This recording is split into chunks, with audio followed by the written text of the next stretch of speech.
Alors, nous sommes en train de répondre à certaines questions qui sont souvent posées concernant la vie après la mort, l'au-delà ou ce monde parallèle, comme nous sommes en train d'examiner ensemble à la lumière de la parole du Seigneur. Comme on a mentionné au tout début de cette série d'études, il y a beaucoup de questions concernant l'au-delà, mais très peu de réponses dans le monde. Un peu monsieur tout le monde a son opinion, on a des théories qui ont été inventées, mais qu'est-ce que la Bible dit? Parce que la parole de Dieu, c'est la vérité. Alors, plus nous allons connaître ce que la Bible dit au sujet de l'au-delà, bien, plus nous allons être fermes, plus nous allons avoir de l'assurance, parce que nous savons que ça, c'est la vérité.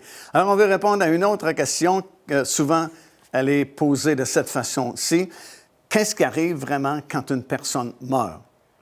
Où est-ce que la personne s'en va? Est-ce qu'elle continue d'exister ou c'est tout simplement terminé, le souffle est coupé et puis nous n'existons plus? Bien, il y a beaucoup de personnes dans le monde qui pensent ainsi, pensent que lorsqu'une personne meurt, lorsqu'une personne décède, c'est terminé.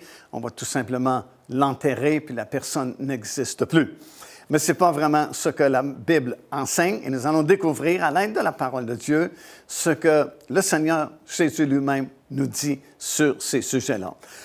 Ce que nous apprenons premièrement, c'est qu'entre la mort d'une personne et sa résurrection, parce que oui, tout le monde va ressusciter un jour, il y a un état intermédiaire, comme nous l'appelons.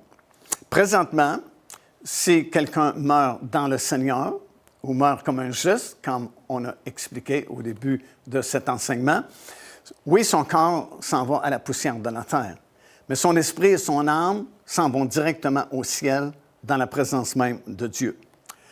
Après, on a un exemple d'ailleurs dans la parole du Seigneur que je vais vous expliquer dans quelques instants, mais c'est la réalité lorsqu'un croyant meurt, son corps s'en va à la poussière de la terre, son esprit, son âme monte au ciel dans la présence de Dieu. Si quelqu'un meurt injuste, comme pécheur, son corps, à lui aussi, s'en va à la poussière de la terre et attend la résurrection, mais son esprit et son âme descendent dans ce que la Bible appelle le séjour des morts.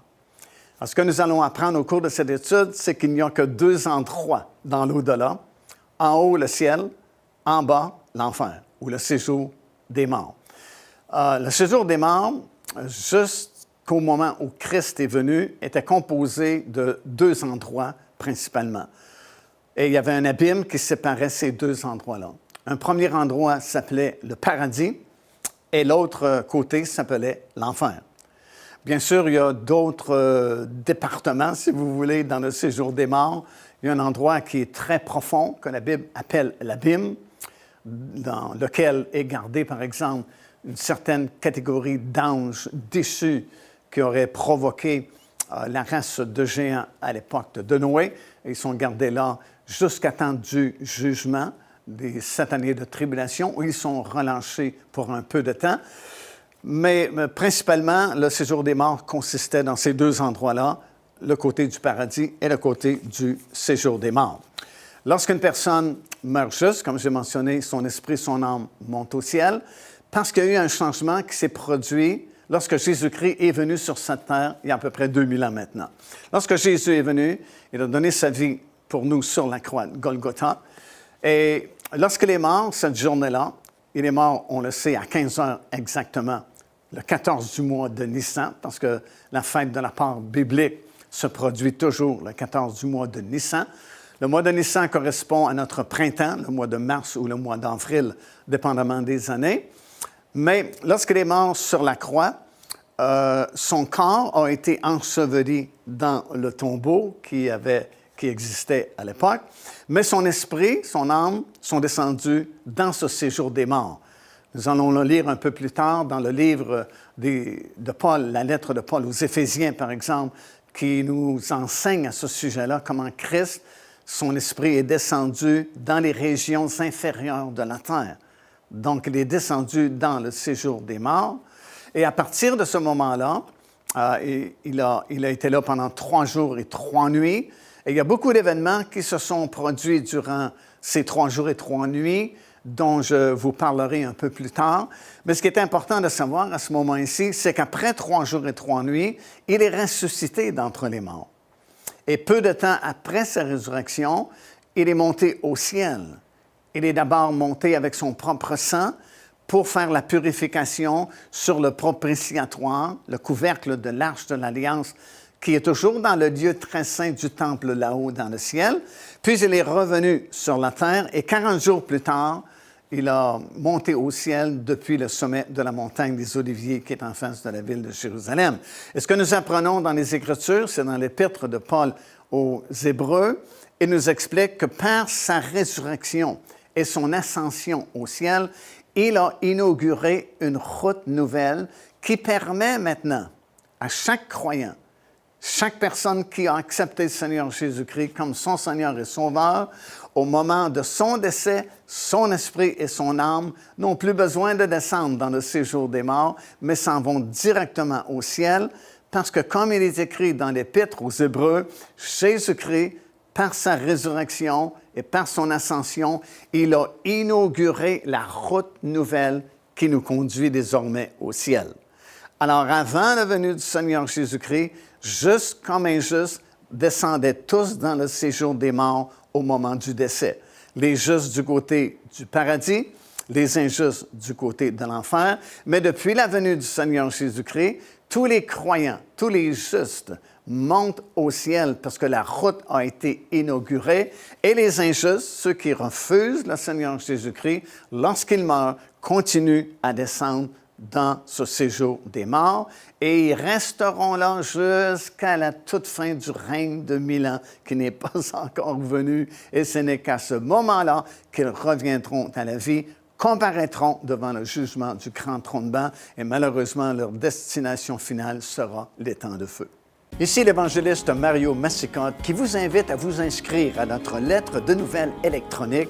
Et pour ce faire, il suffit de visiter notre site web au www.paindevie.org et tout en haut à la droite de votre écran, vous allez voir cet onglet sur lequel vous cliquez et vous vous inscrivez tout simplement. Ça vous permettra de recevoir des nouvelles du ministère de Pain de Vie et en même temps recevoir le bon enseignement de la parole de Dieu. Faites-le donc aujourd'hui même.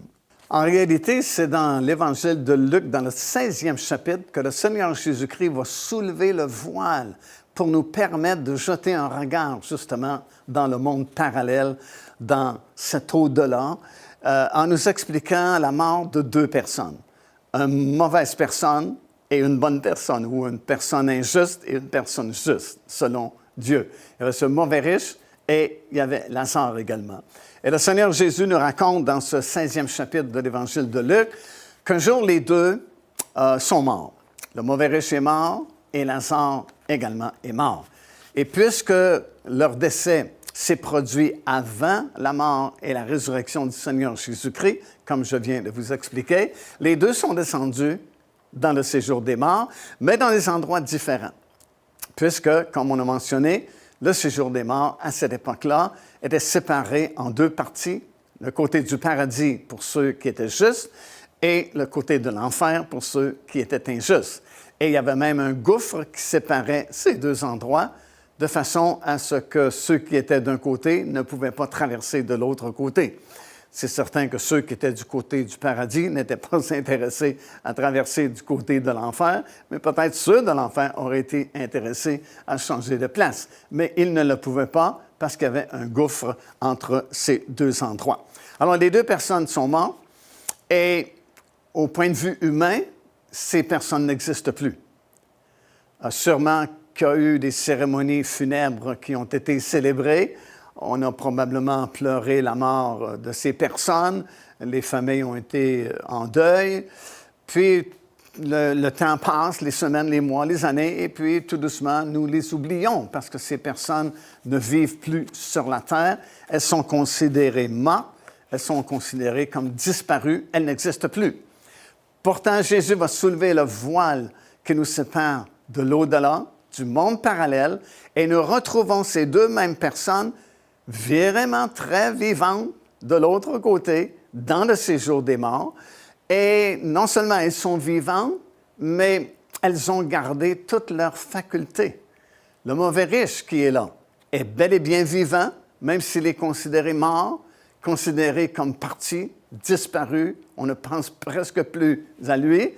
Mais il est vivant dans le séjour des morts et il va reconnaître Abraham. Déjà, on a une preuve que de l'autre côté, nous allons nous reconnaître parce que, écoutez, ce mauvais riche n'a jamais vu Abraham. Parce qu'Abraham a vécu beaucoup d'années avant cet homme. Mais dans l'au-delà, nous allons nous reconnaître instantanément. Nous allons reconnaître tout le monde, de toutes les époques, de toutes les générations. Alors, il a bien reconnu Abraham et il va parler avec Abraham. Donc, il a la faculté, il peut parler. Il peut même réfléchir, il peut faire un examen de conscience. Il va réaliser que sa vie ne plaisait pas à Dieu. Et il va même devenir une espèce d'évangéliste parce qu'il va demander à Abraham de faire apparaître quelqu'un des morts parce qu'il y a de sa famille, de ses frères qui sont aussi incrédules qu'il était. Et puis, il dit à Abraham, si quelqu'un des morts sort du séjour des morts, leur apparaît dans leur chambre à coucher, certainement qu'ils vont avoir peur et vont se convertir. Puis Abraham a refusé la proposition parce que ce n'est pas comme ça qu'une personne peut venir à la connaissance de Dieu. Mais ça nous prouve qu'après la mort, on continue d'exister. Après la mort, nous gardons nos facultés. Cet homme pouvait parler, pouvait penser, pouvait réfléchir, pouvait suggérer des choses. Il a dit même à Abraham, « Je souffre cruellement dans cette flamme. » Alors, contrairement à ce que nous entendons souvent, même par certaines religions qui enseignent qu'après la mort, nous cessons d'exister, bien, c'est faux, parce que Jésus nous démontre ici clairement, en soulevant le voile de l'éternité, en soulevant le voile pour nous montrer ce qui se passe dans le monde parallèle, dans l'au-delà, lorsqu'une personne décède, nous voyons très bien que la personne continue d'exister.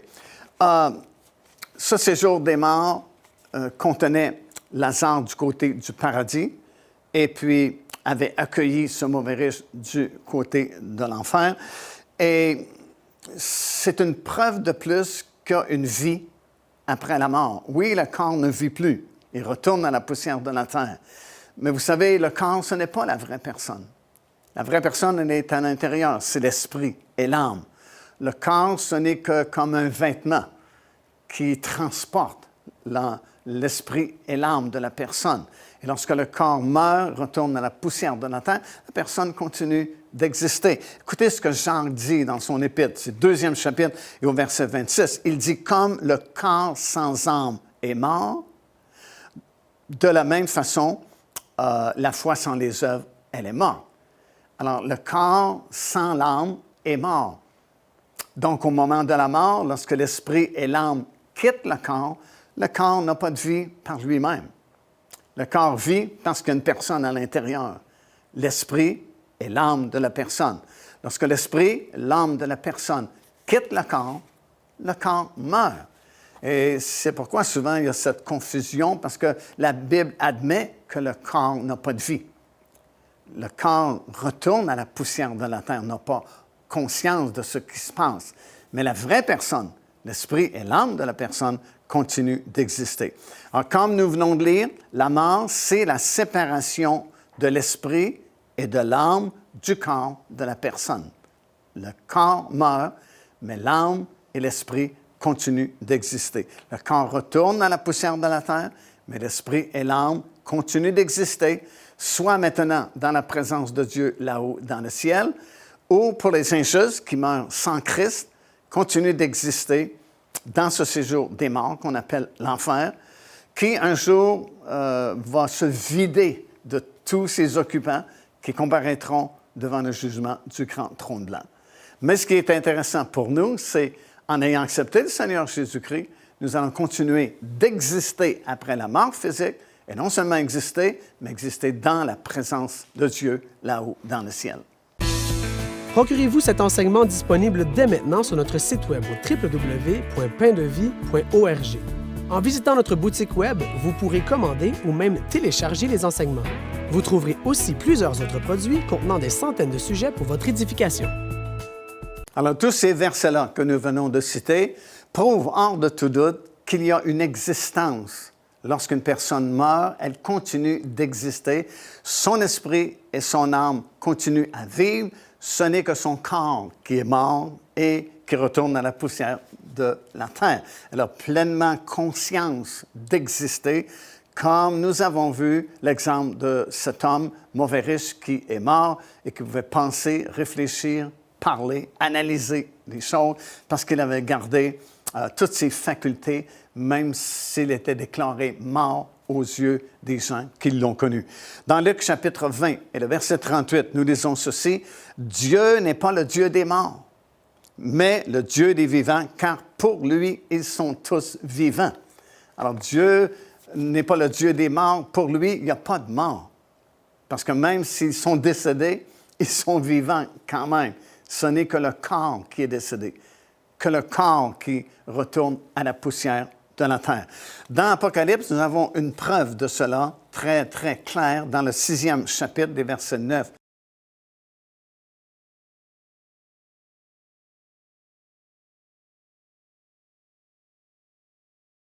Et il y a plusieurs personnes qui vont se tenir fermes malgré l'opposition qui existera à ce moment-là et les tribulations qui sont très sévères, se tiendront fermes pour témoigner le Seigneur Jésus-Christ.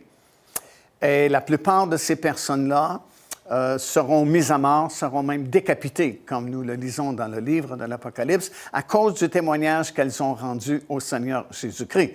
Parce que le temps de la grâce tel que nous le connaissons présentement sera terminé. Dès que la trompette sonnera et que les morts en Christ vont ressusciter et que nous, qui serons vivants à ce moment-là, serons changés et monterons dans les airs à la rencontre du Seigneur, la dispensation de la grâce, comme nous l'appelons présentement, sera terminée. Oui, un peu de grâce qui va continuer pendant les 7 années de tribulation, mais c'est un peu comme à chaque changement de dispensation, l'ancienne dispensation perdure pendant un certain temps dans la nouvelle dispensation qui va changer la donne. Alors, c'est un peu comme cela qu'on peut expliquer que le temps de la grâce sera terminé, mais que Dieu fera grâce quand même à certains individus durant cette période-là. Alors, ces gens sont décapités, ils vont mourir. Physiquement, ils sont morts. Leur corps retourne à la poussière de la terre, mais aux surprises, nous les voyons bien vivants au ciel. Ils ne sont pas encore ressuscités. Leur résurrection n'a pas eu lieu encore, mais elles aussi, ces personnes-là, ont gardé toutes leurs facultés, vont même demander au Seigneur de tirer vengeance de leur mort sur les habitants de la terre. Nous lisons ça dans Apocalypse chapitre 6, Verset 9 jusqu'à 11, on voit les âmes de ceux qui ont été décapités à cause du témoignage qu'elles ont rendu au Seigneur Jésus-Christ. Elles sont sous l'autel, dans le temple céleste là-haut dans le ciel, mais pas avec leur corps humain, parce que leur corps humain est retourné à la poussière de la terre, ni leur corps ressuscité, parce que ce groupe de rachetés-là ne sera pas ressuscité avant le retour du Seigneur Jésus-Christ sur la terre. Puisque c'est dans Apocalypse chapitre 20 où nous lisons que ceux qui ont donné leur vie en martyr durant la période des 7 années de tribulation revinrent à la vie et régnèrent avec Christ pendant 1000 ans. Ils vont revenir à la vie qu'à la fin des 7 années de tribulation. Mais ici, nous sommes au début des 7 années de tribulation. Elles sont déjà mortes, ces personnes-là, ont été décapitées, sont maintenant au ciel, dans leur corps spirituel seulement, mais elles ont gardé leur faculté. Elles peuvent parler, elles peuvent même demander au Seigneur des choses, preuve qu'il y a une existence après même la mort. Leur corps est mort, mais leur esprit et leur âme vivent dans l'au-delà. Le voleur qui s'est repenti de ses péchés sur la croix, qui avait été crucifié avec Christ, Jésus lui dit dans Luc 23 et verset 43, « Aujourd'hui même, tu seras avec moi dans le paradis. » Le paradis, à cette époque-là, comme j'ai enseigné, était un côté du séjour des morts. Mais puisque Jésus lui dit « Tu seras aujourd'hui avec moi dans le paradis », c'est que son corps, à cet homme-là, est mort lui aussi, retourné à la poussière de la terre, mais cet homme qui s'est converti à la dernière minute était vivant dans le séjour des morts. Ça répond aussi à la question, est-ce qu'on va se reconnaître dans l'au-delà, comme je mentionnais? Bien oui, parce que ce mauvais riche a reconnu Abraham. Jésus lui-même dit à cet homme qui s'est converti à la dernière minute, on va se retrouver dans le paradis aujourd'hui même. Alors, on va se connaître parce que la Bible dit dans 1 Corinthiens chapitre 13 que je vais connaître comme j'ai été connu. Dans Luc 13, 28, ça dit « Quand vous verrez Abraham, Isaac, Jacob dans le royaume de Dieu. » Alors, nous allons les voir et nous allons les reconnaître. Il y a même les familles qui seront regroupées. Éphésiens chapitre 3, verset 15, ça parle des familles dans les cieux qui portent le nom de Dieu. Alors, nous allons nous reconnaître et nous allons vivre en groupe et en famille également dans le monde à venir pendant toute l'éternité avec le Seigneur Jésus-Christ et dans sa gloire. Devenez partenaire avec ce ministère par votre soutien financier et aidez-nous à planter le flambeau de l'Évangile à travers le monde entier. Vous recevrez un enseignement audio à tous les mois de la part de l'évangéliste Mario Massicotte, ainsi que notre bulletin de nouvelles prophétiques incluant des enseignements bibliques, des nouvelles du ministère et des commentaires sur les actualités prophétiques. Débutez dès aujourd'hui en visitant notre site web www.paindevie.org ou par courriel à info@paindevie.org. Souvent, les gens confondent la mort physique avec la mort spirituelle.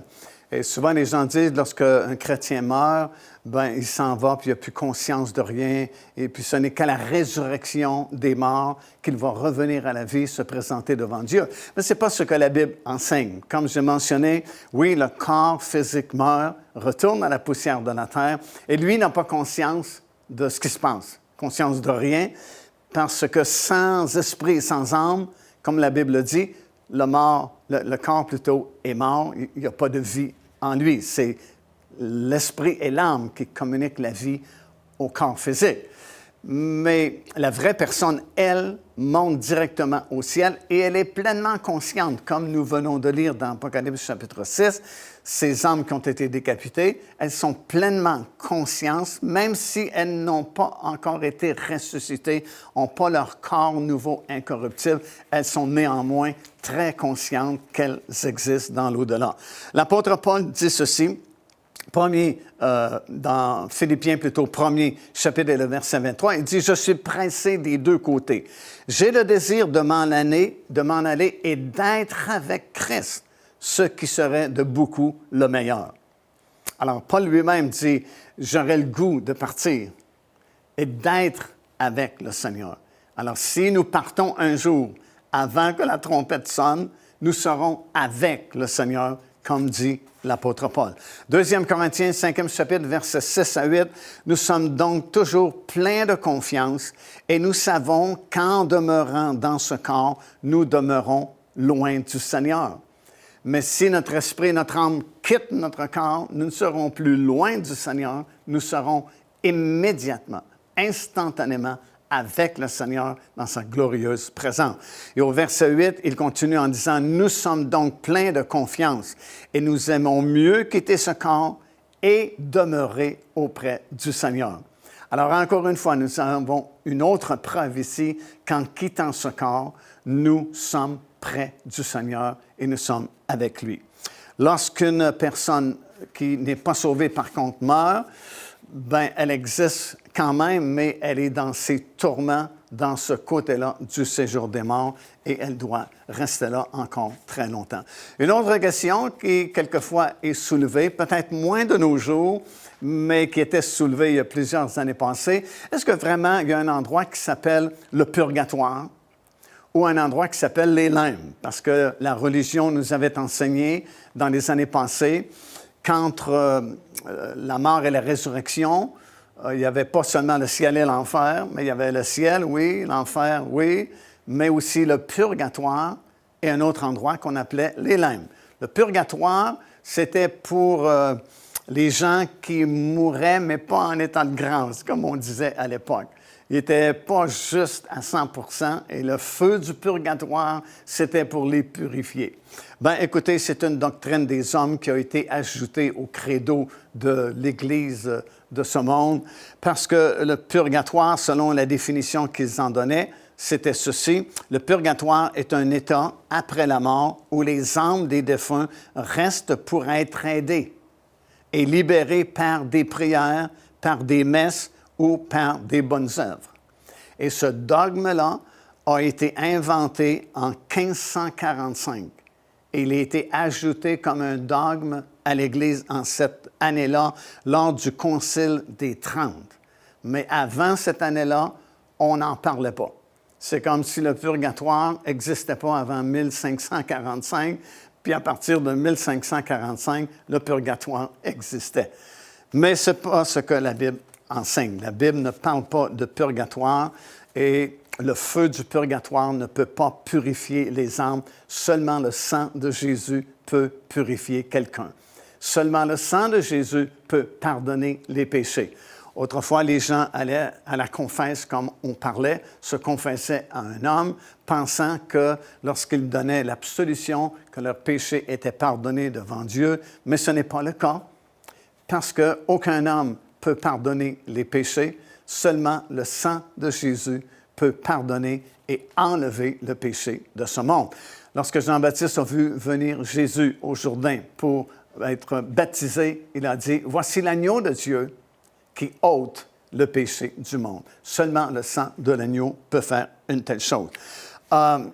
Il n'y a que 2 endroits. Les limnes n'existent pas non plus. Les limnes, c'était pour les enfants, disait-on, qui n'avaient pas été baptisés, n'avaient pas eu le temps de recevoir le baptême d'eau à leur naissance. Ils s'en allaient dans un endroit qui s'appelait les limbes, et là, on ne sait pas ce qui se passait, et ainsi de suite. Selon la Bible, ça n'existe pas non plus. Selon la Bible, il n'y a que 2 endroits dans le monde parallèle: le ciel en haut et l'enfer en bas. Ou bien tu meurs juste à cause de Jésus-Christ et tu t'en vas directement au ciel, ou tu meurs dans tes péchés parce que tu as refusé le pardon que Dieu voulait t'offrir en acceptant Jésus-Christ dans ta vie, et tu t'en vas en bas, en enfer. Il n'y a pas de purgatoire, il n'y a pas de limbe non plus, selon l'enseignement de la parole du Seigneur. Juste 2 endroits. C'est pas compliqué, la Bible. C'est vraiment très simple. Un enfant très jeune peut comprendre ça. Dans l'au-delà, tu t'en vas uniquement à 2 endroits, au ciel ou en enfer. Au ciel, si tu es sauvé, et en enfer, si tu es perdu. Car Dieu a tant aimé le monde qu'il a donné son Fils unique, afin que quiconque croit en lui ne périsse point, mais qu'il ait la vie éternelle. Téléchargez gratuitement l'enseignement « Le salut, c'est quoi ?» en visitant notre site web www.paindevie.org et recevez la grâce merveilleuse que Dieu vous offre.